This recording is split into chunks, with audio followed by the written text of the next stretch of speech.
All right, everybody, welcome back. We're the Two Talking Fools. And as you remember, we talked about Passion Project that we are very excited to launch, and we're doing that today. Very excited. Our first interview is with none other than Barbara Frassinelli. And if you are from our town, you know that the Frassinelli name is embedded here. 17 grandchildren. How many children? Six. 6 kids, a lot of history. And we're sitting down with Barbara today to talk about all things family, community, Stafford. Huge contributions to this. Huge contributions.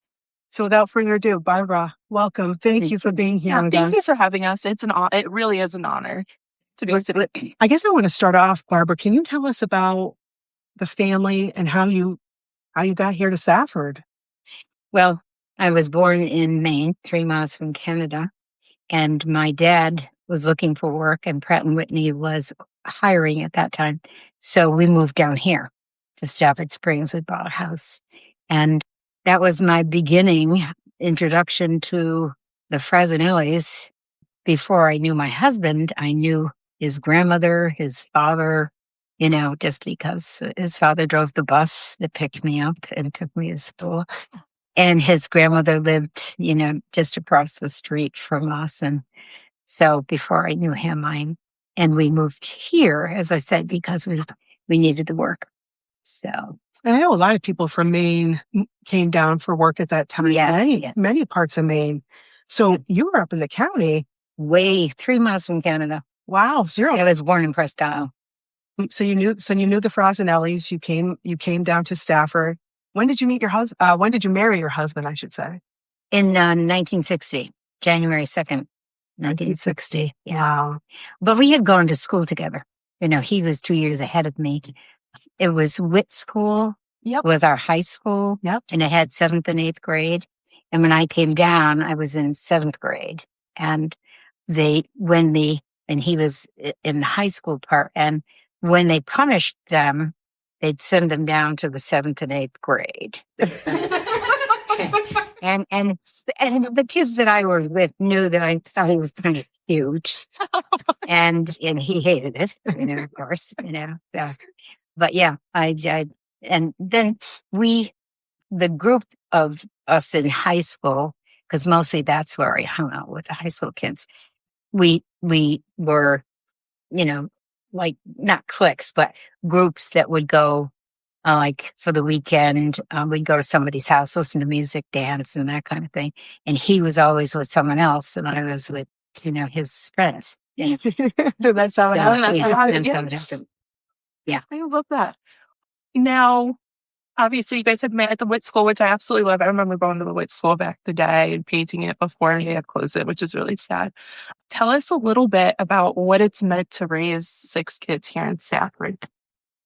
In the beginning, when we got married and we had our first son here a week after we moved into this house, I said, it's fine. The school system is good. We'll certainly check it out and make sure that it's all good. And Gordon said, "I'm not going anywhere." He was born here, and there was no question in his mind all of that time. So yeah, so we've been in this house for 65 years. Yeah, 65 years. Yeah. So yeah, so that's we just decided that our family is within miles of us, except our second son, Michael, he teaches in Massachusetts. Okay. And so he's an hour and 10 minutes away. But everyone else, our other son lives in Wellington, and everyone else is in Stafford Springs. So they're close. Yeah, they're very, very close. And that's all I cared about, that they just loved each other, because so many families, are just not. I mean, our son, Michael, is an artist, and he went to California, and he said everyone there hated their families. Yeah. And they just couldn't believe that, he had brothers that he loved. Right. Family that he sisters. So. It's the most important thing, one of the most important things to teach your kids growing up is you always have each other. Yeah. As a matter of fact, when the kids would fight, because they're boys, they would just, and that I would cry. And then I would say, the most important thing is that you just love each other. And they do. That's wonderful. Yeah. That's wonderful. Will you say that to your girls too? Oh, all the time. Yeah. All the time. It's at the end of the day, they always have to stick together. Yeah. All the time. It's critical. So I love that. I mean, another interesting fact about your family too is your husband's father is Pat Frassinelli. Yes, yeah. I mean, He was Lieutenant Governor. I mean, yeah. that's huge. That really was a big thing to have somebody from Stafford put us on the map like that, so to speak. Well, he was the second. The first lieutenant governor was 17 or 1800. And, the first one, it's all down in the library or whatever. But yeah, so he was first selectman. He was commissioner of consumer protection. He was the first when they developed that program for the state. Commissioner for Consumer Protection, he was first, and then he became lieutenant governor. So, yeah. That's pretty amazing. Yeah. That's pretty amazing accomplishment to get to. Yes, that. yeah. And it's interesting because his parents came over here with their son, who was 5, and she was pregnant for too young. Oh, my God. He was born here in Stafford Springs. Wow. Goodness. Yeah. I wonder if that would have been when... I'm trying to think date-wise, if he was born Johnson or the old hospital. Oh, definitely. Because I worked in the old hospital because when they had to build a new one, I went to work finally because normally I'm a nurse. Mm-hmm. So I worked mother's hours at the old hospital, which was 6 o'clock to 11 o'clock, which is unheard of now, of course. Yeah. And then they built a new one. And in 1975, my daughter was almost 2, and I went there, and we were still moving furniture and patients from the old hospital. Oh, my God. Yeah. So I was there the whole entire time. During that transition? Yeah. So. Oh, my goodness. Yeah, so Tilio was, he was born the first, of his family born in the United States. So. Could you kind of talk about, or, what you remember about Stafford back in the day when Main Street used to have McCormick's and it used to be... Oh, boy, yes, we did. Could you just take us to some little stores? Well, we had, where the post office is now was Pachine's, and that was like a malt shop. Okay. And they had, sandwiches and things. They had jukebox. They had a bed, places to sit. And we used to go down and dance there at the... at Pachine. It was awesome. It was awesome. It was a great... Deep Pachine was the owner, and he was so, he loved the kids, and all of us would just crowd down there after school almost every day. Oh, yeah. Could you imagine if we had a place like that now? Such sense of community, like, it was awesome. Yeah. It was awesome. Yep. And then, of course, we had the 55 flood, which changed a lot of the things on Main Street. There used to be an A&P store where the town hall is now. Their parking lot was an A&P store, grocery store. Yeah. And it's on a hill. So everything we had on the lower part, like where the town hall is and the police station and the Congregational Church, had a pharmacy, a jewelry store, clothing store. And up above, we had the same thing. We had another jewelry store up there. We had a pharmacy up there. We had, Can you imagine? No. We have to make a trip to those. We're living in the wrong time. Yeah, you and I need to kind of just. Yeah, you do. You really do. It was a fabulous place. And, where the gas station is across from the old library. Yes. Is now the Eagle Mark. Historical. Oh, So yes. Eagle Mark. Yep. Well, on that hill that you see was the big Stafford. It was called Stafford. It was a big hotel. Okay. Yeah. Stafford Inn? No, I forgot now what it was called. And that actually burned down, I think, in the 50s. It was huge up there. So, and now there's a factory there that I think they create things at I've forgotten what they call them. My girlfriend Is it works Wellington there. nameplate? No. No, is it Hobbs Mountain? Yes, Hobbs Mountain. Okay. And that house that's right there, which it's a washer dryer underneath, that used to be, and that used to be the fire station. I mean, the firemen lived up above, and that was a place that they had, they had the firemen. I feel like we need to redo another map of Stafford. Right. From Mrs. Frassinelli's. Like that time. Sorry, Barbara. Well, yeah, I mean, you have to get that all straight because, it's just but I was here during that time because we moved down in 1950, 51. So all of that has changed, at this point. That's right. Matter of fact, we have a game called Staffordopoly. Yes. I have one. I do too. Yes. Yeah. We got one. And that tells you a lot too, what was on Main Street. So it's, I haven't opened it yet though. No, I haven't either. I know it's still in the box, Barbara. Oh, you should take a look. It's really fun because right now it's a Chinese store. It was, and next to that was the pharmacy. But there was a clothing store, a men's clothing store, and I can't remember the name now. See, they should have gotten me 20 years ago. Oh, this is brand new. It's better. And when you walked into the store, and there was a big set of stairs, and you could go either way. Like in the old Southern mansions kind of thing. Yeah. At the second floor, there was a haberdashery there.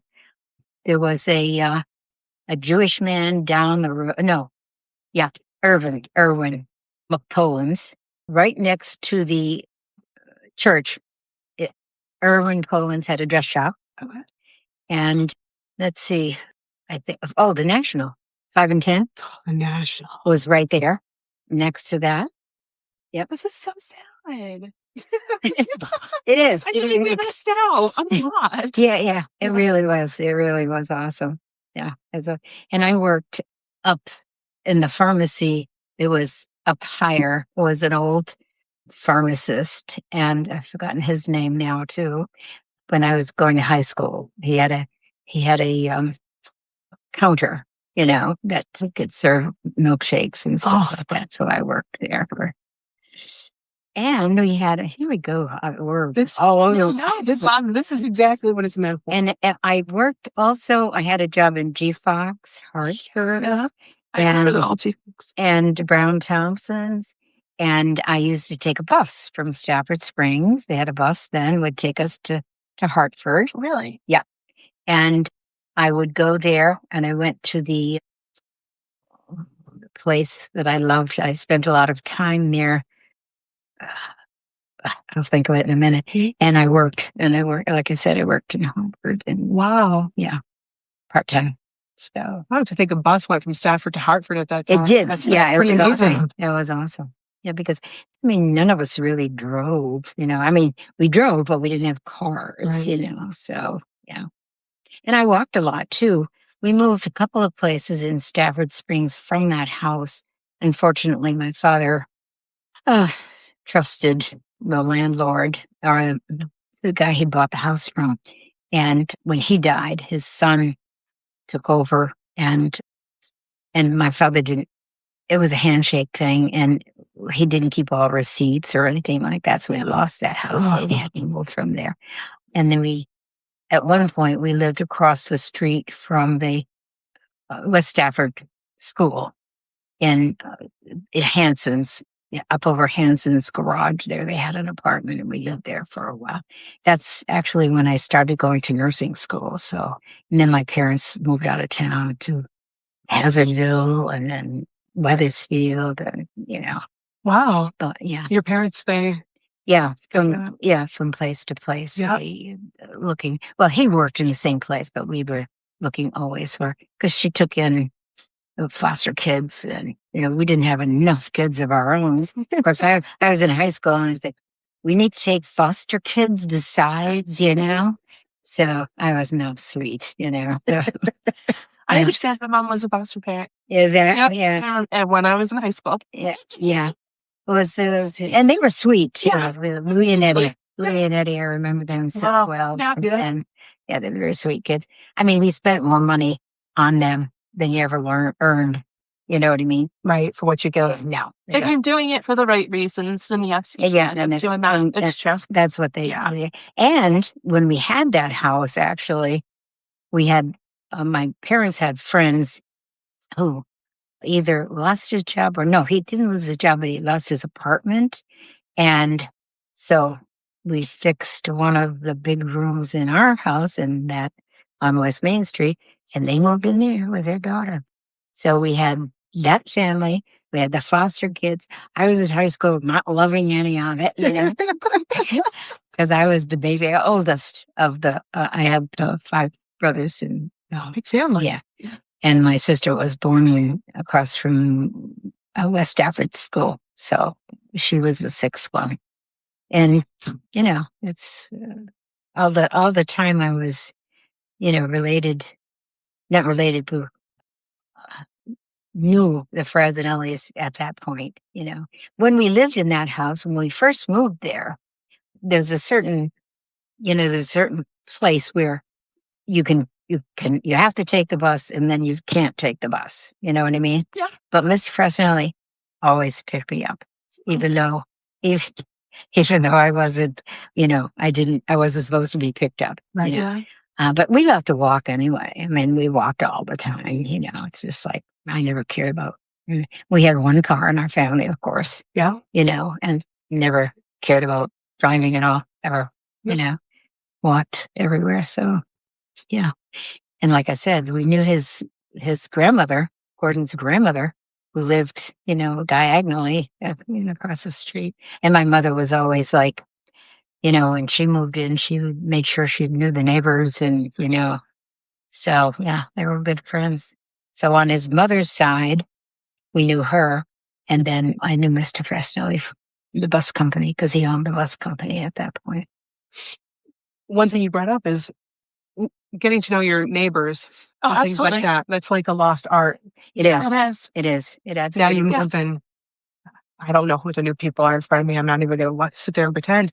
That's sad. Back in the day, you used to visit your neighbors or at night after dinner, go out and see them. And I love that about the older times. Yep. Yeah. My mother was always like that. My grandmother was like that too, though. Yeah. Yeah. I feel, we're missing that. We're definitely missing that. What do you think, like, as far as, and I don't want to say necessarily Stafford, but I mean, you had mentioned this on an episode. What do you think is the reasoning behind why people have stopped getting to know your neighbor? I don't know. It's beautiful, simple. That's a good question, Shilpa. I think we're afraid. I think, you know, we're afraid to, you know, for rejection. You know what I mean? You know, like to go ahead and knock on somebody's door and, you know, say, well, you know, I just moved in and, you know, I think we're really afraid. We never used to be. I mean, during World War II, of course, everybody loved everybody, at least in our towns, you know, where we lived. But, yeah, I think so. I think and there fewer and fewer people go to church now. Yes, it's true. And you would meet a lot of, you know, friends or neighbors or people who would talk to you about what's going on in town and, you know, who you could go and see or your doctor or whatever. So I think all of that. Of course, now we're not going to talk about that. You know, I mean, I don't know where you are, but it doesn't matter. We're not talking about it. No, that's how we have to. Yeah, that's what we say. No, no, because then my blood pressure will go right through the roof. So, you know what? We don't need any of that. Yeah, we don't need that. Yeah, we don't want that. No. I'm sorry. Can I just ask her? You mentioned one thing. You said during World War II it was. Yeah. You said everybody was everybody just close then because of the war, or was it just that time? I don't know, but my grandmother, as I said, she had a little nursing home. Of course, you know, I loved nursing anyway. I mean, but I was 9 years old, wasn't supposed to see my birthing in that birthing room. They weren't paying attention to me. I was peeking in to see what was going on. Yeah. So, but anyway, that home, we were Fort Fairfield. Yeah. And Presque Isle. And I don't think we had Caribou for a long time, Limestone Air Force Base. But she had at least six soldiers come, and every Sunday. And she'd go out back, get a couple of hens, chop their heads off, fix them for dinner, and feed those. Some of them came back, some of them didn't come back, but they were there every Sunday as long as they were stationed there. World War II. Wow. Yeah, it was awesome. We have pictures too of them. So it was great. We're just all good friends, and most of my aunts were married. A couple of them were not. So they hook up, we say hook up, but it's not the same as hook up now. No. Ew. My grandfather was a deacon and number one, and we were about like 4 houses from the church, So, but yeah, so my faith and everything really. My grandmother's house was the place that our family went when my dad was looking for work, so we spent a lot of time with in my grandmother's home. So, yeah. So, and I think everybody was for the war, at least in our town. Sure. You know what I mean? And so, but that's a piece of it. Wow. Huh. Now, I know you were saying previously that, especially like a lot of small towns like Stafford, everybody was very close knit. Everybody was very tight, especially during the war. What do you think that about some of the misconceptions that there could be about small towns like Stafford, whether it was then or even now? Oh, yeah. When I moved here, of course, I was from a small town. Yeah. So I waved at everybody. And then I heard after, well, she's pretty fast, and loose, From you, because you were waving at me? Yeah. Wave, hello. It's just like, Trying to be friendly. That's it.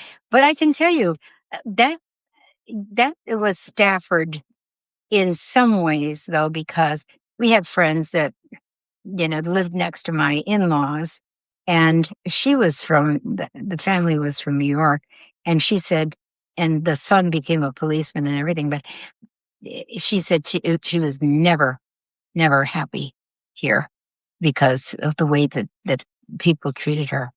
I mean, I didn't know that because I grew up, I was 12. I would have been 13 that year with the town, so I didn't. But like my grandmother and my mother, we were strong women. Yeah. So when they would, tell stories about, girls that were, say, don't talk to me because you guys lie, Right. You guys lie. So I can't tell, and, I befriended those kids because I said, you can't trust them, when they're young, Right. young boys, Right. they might brag about something. And I said, shut up. I don't want to hear it, That's right. But that's because we were, like I said, I came from strong women. So that didn't bother me at all. That's why even when we had our family meetings and our meals, because we ate meals together, our whole family, my children and all, and the boys would start giggling or talking about the girls and say, don't even go there.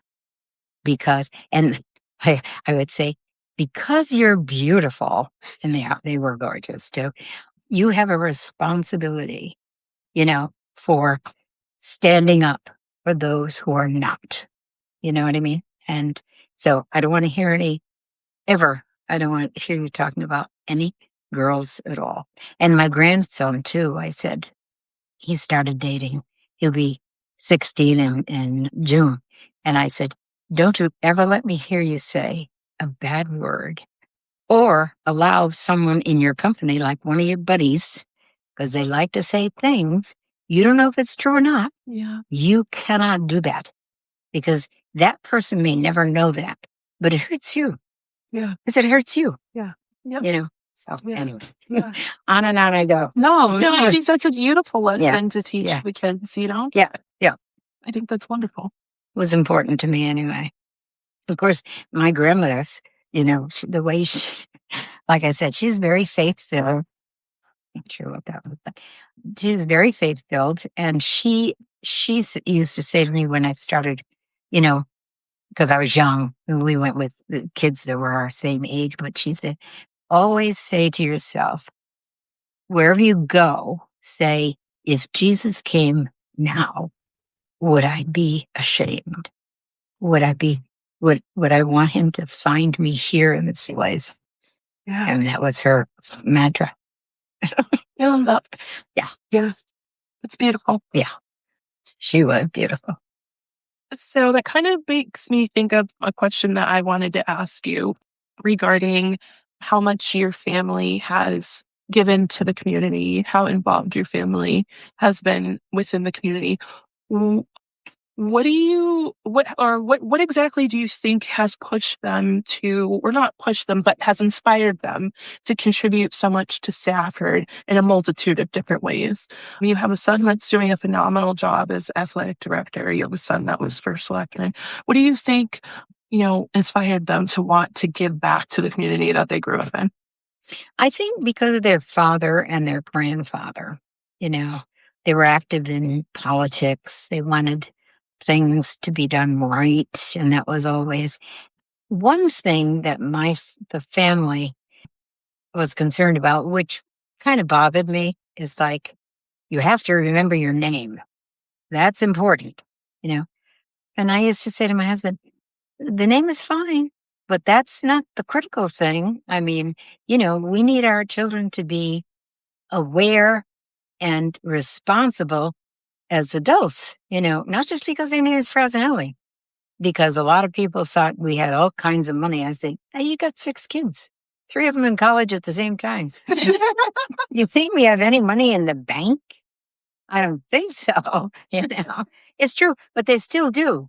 And I tell you, my father-in-law, he, unlike my husband, who's a little more, he wasn't one that would try something unless he could do it well, Yep. And that's probably because the oldest son or whatever. But his father, he did all kinds of things. I mean, when he was young, he was a song and dance man on the stage. He just was, amazing. And he in the early 50s bought this piece of land, and it was a swamp because the guy who owned this property all the way down sold the topsoil off. So it was really a swamp, because I think it's, at least 4 feet of topsoil he sold. So my father-in-law bought it. I'm not sure how much. I should have gotten the history of of the details, and he brought 16 houses in on the back of a truck, from Manchester. I think I want to say they were 500 each, but maybe less than that. I'm not sure.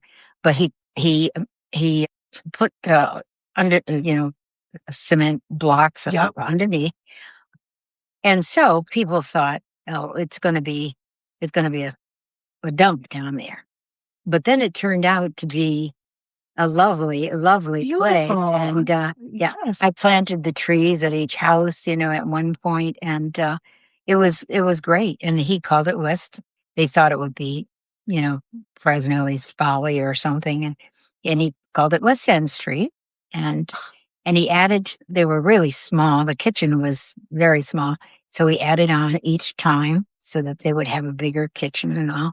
And I can tell you, the names in Stafford Springs that rented down here over all those years, Fontanellas, Pachotas, all of them. Yeah, all of them are rented at different times, preparing, to buy their own home, or because the rent was what, $50 a month, or, Sure. $1,000 a month. And even with that, though, you get some who didn't pay. And they would move out in the middle of the night. Of course. And of course, we lived here. So Gordon, when his dad traveled or whatever, he would be the landlord, and he hated it. He absolutely hated it. He hated to charge him. He hated to anything, But yeah, so we were, for the most part, he and I were both landlords, Lovely job. That's not good. That's not good. But they were good. Mostly they were good tenants. Yeah, very good tenants, and it was just a cheaper way to live until they saved enough money to buy their own home or whatever. Yeah. So, Yeah. That's the kind of foresight that he had about a lot of things. He and a friend, when they were younger, much younger, built a plane and flew it off, up Munson Road. There's a pond up there. I think it maybe made the height, but then it went down. It's still there somewhere. And oh yeah.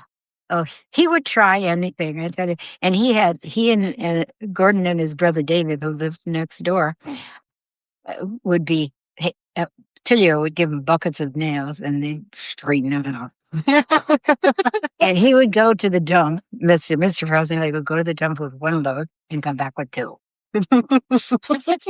But he had something in mind, and he was very bright, very bright. Wow. Yeah, he was. Wow. But we should go, maybe one day we'll get our muck boots on and we'll go look for this crash site. We'll go look. What is that called? It's my daughter lives up that way too. I've forgotten what that's called, that pond. But anyway. Oh yeah, I know. Yeah, but it's right there. Yeah, but it's right there. Yeah. Do you have any advice for the younger generation growing up in Stafford? And I guess that really goes for the younger generation in general. Do you have any advice? Gosh, I don't, I'm not that wise. I just think if you're true to yourself, if you want something and work hard enough, I know with now what we have up there leading us, it does not always work, but yeah. And for God's sakes, get out there and do something for other people. Yeah. You know what I'm saying? Yeah. Because it really makes you better, even though that person might not appreciate it. I know when my husband died, we got letters from people that said, you're Gordon, Mr. Fraz, they call me Mr. Fraz. Mr. Fraz heard that I was having trouble at Christmas time and he left me $100, which we could not afford, I can tell you right now. Because when we came home from the Army in March of 61, he was still making money with $5,000 a month, and he connected with the state and took the tests, and because it's Fort Benjamin Harrison in Indiana where he was stationed when we got married and lived out there for a year and a half. He was in finance there too, so he fit well into the state financial. Yeah. So yeah, we were pinching pennies. We loved saving. We weren't big spenders or anything anyway. Then we started having the children, and then we added and added. I tell you the truth, from this beam over all the way across the house, which is 50 feet, all that way, I was pregnant for Maria in 73, and Gordon said, we can put the boys downstairs and make beds, make twin beds or whatever down there. And I said, and no, we're having a door. I thought she was a boy. I thought I was going to have all sons, which was fine with me. So I said, no, we're going to add on. And he doubled the house actually for $16,000. Really? $16,000 in 73. Oh, I was going to say that's unheard of. Yeah. $16,000. Maybe a little bit of wood now here, but yeah, nope. Down now. Yeah, yeah. And I said, of course, because I had the boys all this time in one bathroom, I said, I want a urinal. And we do. We have a urinal. That was smart. That's brilliant. That's smart. That's brilliant. I mean, because, yeah. So, yeah, we've had experiences in this house. I don't know what's going to happen to it after I go. And my kids said, somebody else is going to move in here. One of us. I said, good luck with that. I mean, we put 13 leaves in this table, which goes 13 leaves. Yeah. And we, from the kitchen to here to see the 31 of us. Yeah. Oh my goodness graciousness. How much prep work is that? Or does everybody just Well, or I usually I get a ham and then I debone a couple of turkeys because my sister-in-law was married to a chef. So he showed me how to debone a turkey. So, that's what primarily I do. And then everyone else love makes everything. And now they don't want me to do anything. They don't want you to do anything. And I said, I'm the boss of you. Yes. So, yeah. And it's really good. It's really good. And like Christmas time, we used to do the whole thing too. But last Christmas, of course, Gordon was gone, but they've decided to make it, just not the big turkey and all of the seats, Yeah. because we have, well, in that room, you can see the picture of us sitting down at the 31 of us seating. I can't even imagine what that's like. I mean, Yeah, well, you have to go in just in the other room.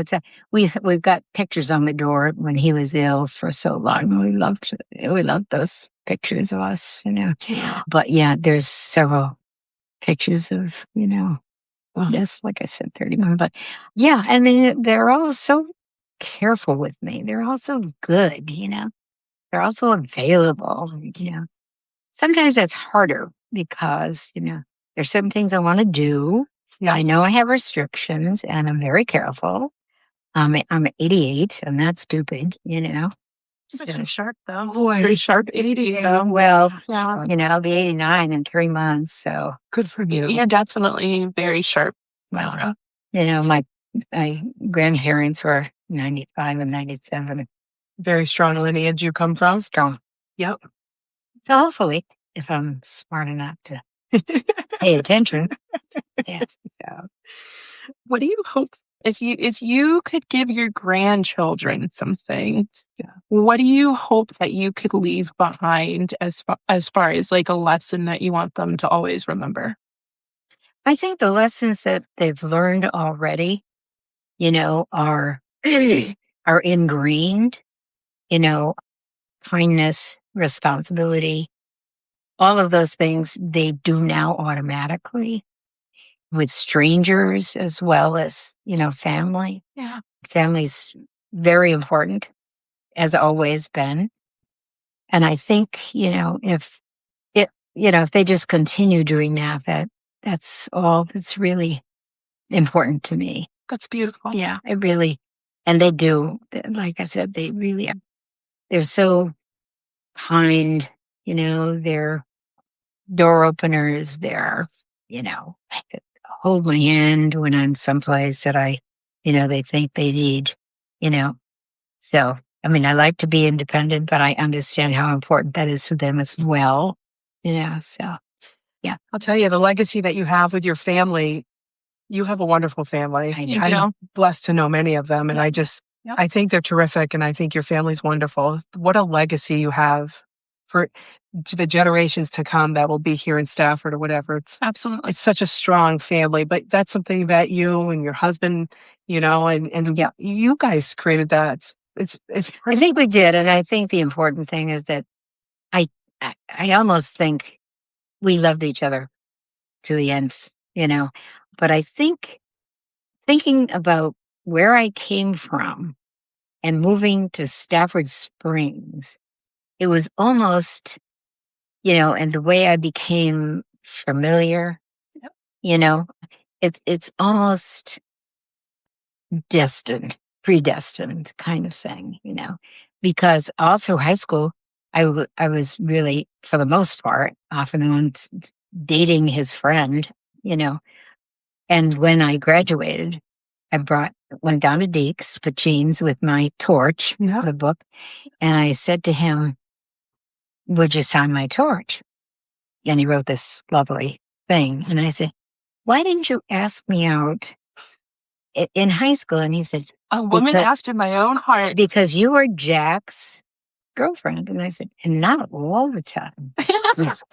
Yeah, but he loved you. And I wasn't. And I said, well, yeah. And from then on, we dated, and then Good for you. What a gentleman, Yes. too. What a What a gentleman, gentleman. too, for also not. Yes, but you know what? Good for Yeah. her. I love Speak that. to her mind. I love it. but he was also a poet, and he also and always got the right card, even when he lost his vision in 2001. He would send Maria to the pharmacy and say, "Read me some cards, and I'll tell you which." It's true. If your guy's not doing that, I don't know. You got the wrong one. Yeah, they don't make them like that anymore. No, that's interesting. It's always good. Yeah. We were Good the to each sweetest other. thing I've ever heard. You were good to each other. We were You were good. good to each other. Yep. Yeah. You made a great team. Yeah. Well, a great team, Yep. great family. And Yeah. A beautiful legacy. it's just so apparent sitting in your house, like with all the photos around. Oh It's my just goodness, it's so family is the focal I point. love Yeah. it. I love it. Yeah. Do you have, I don't know, I maybe we end with this, but is there anything you would like to say to the people of Stafford? Is there anything you would like to say that you'd like to see in the future of this town? As a family that's given back so much, is there anything you could, lasting words? That's a hard thing. It really is a hard thing. Maybe Gordon would be much better at that than me, because the town has given us a lot. It's given us a lot. And so I think for each one of us, we have to choose to give back. And that's really critical. I'm a faith-filled person, and I think that's critical. And I'm sorry that the young people, are not connected to a faith. These days, I think, of course, I was able to stay home.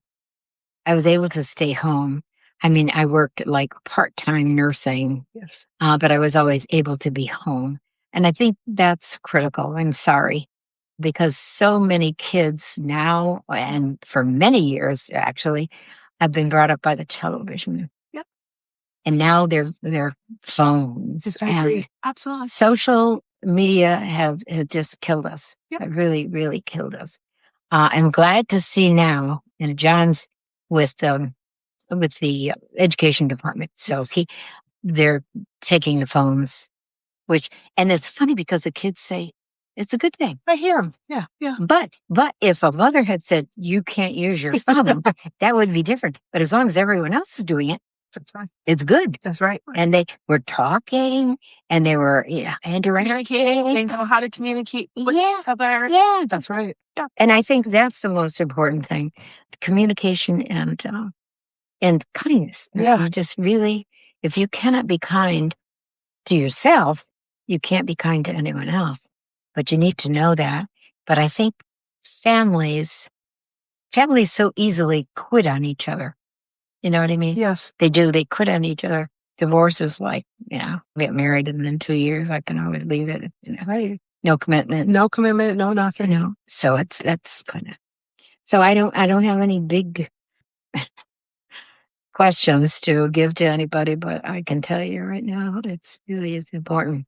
Well, I think from the success of your family and just everything that you have, it's just the basics. It's family's the most important. It's the pillar. It's everything, and communication and kindness.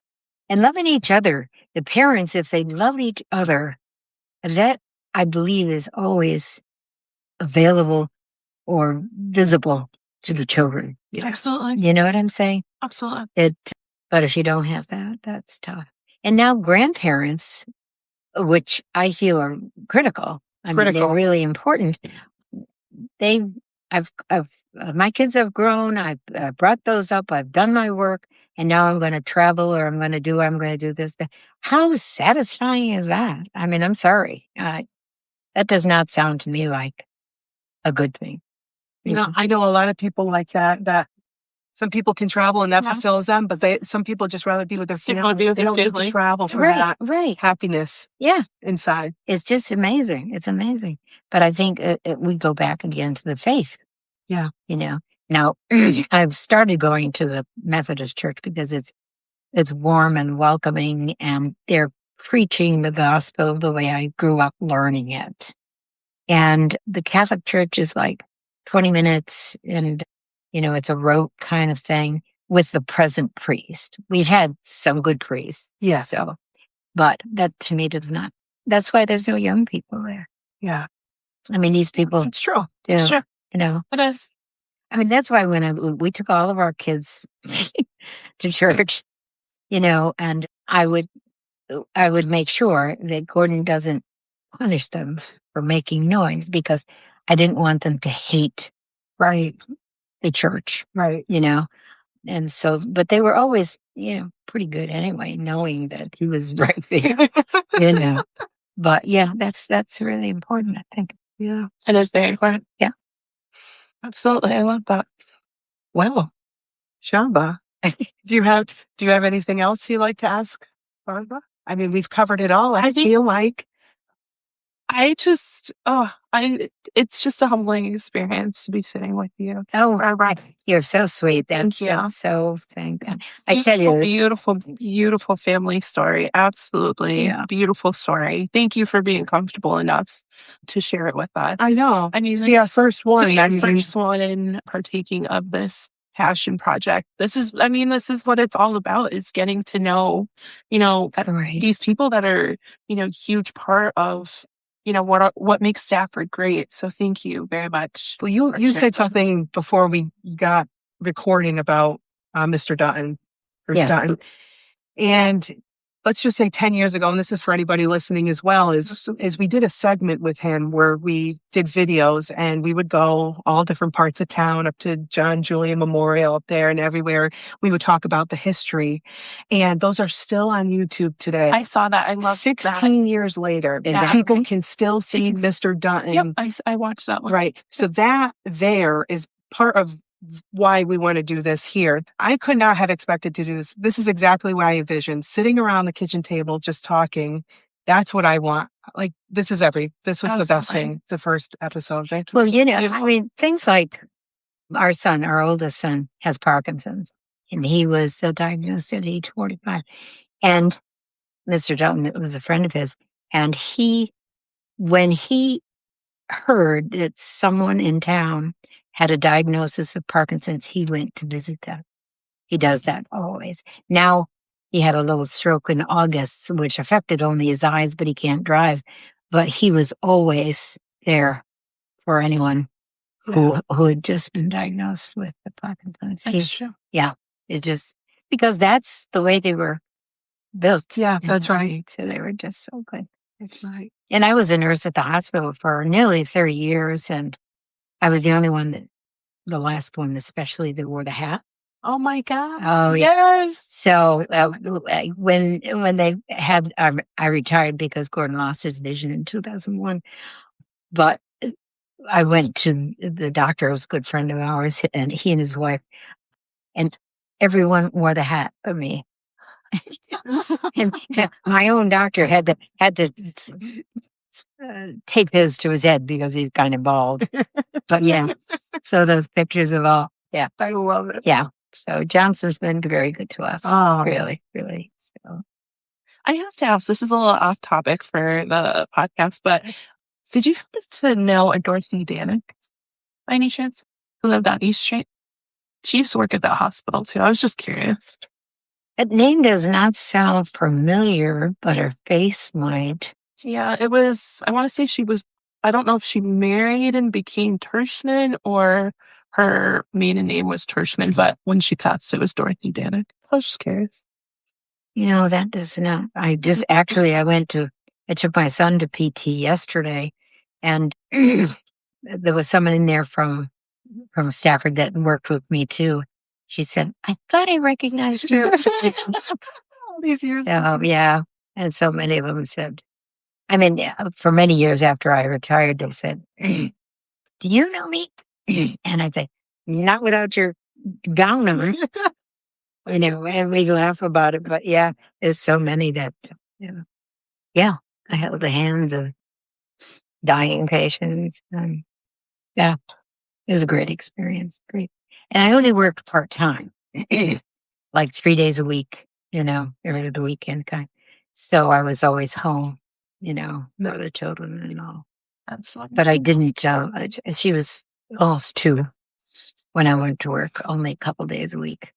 So, but my sister-in-law next door took care of her. Oh, family. Oh, yeah. Yeah. Oh, I never would have gone to a babysitter. No. No. So I just wouldn't do it. No. Understandable. Absolutely. Thank you so much for this. Yeah. Thank you. You were saying that you had photos.